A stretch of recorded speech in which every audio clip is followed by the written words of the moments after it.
Dua kendaraan truk R6 Mitsubishi warna kuning dengan nopol B9386L dan truk R6 Mitsubishi warna kuning kombinasi dengan nopol B9860T dialami kecelakaan. Kecelakaan tersebut terjadi di Jalan Lintas Timur, Jalintim, KM 192-193, Kecamatan Simpang Pematang, Kabupaten Mesuji pada Selasa tanggal 5 Oktober tahun 2021.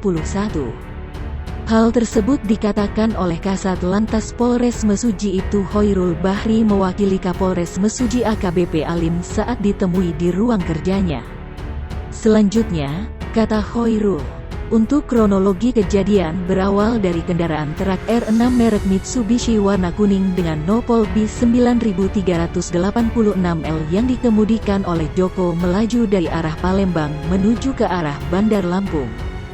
Saat melintas di Jalintim KM 192-193, Kecamatan Simpang Pematang, Kabupaten Mesuji, kendaraan tersebut menghindari kendaraan roda 2 tanpa identitas.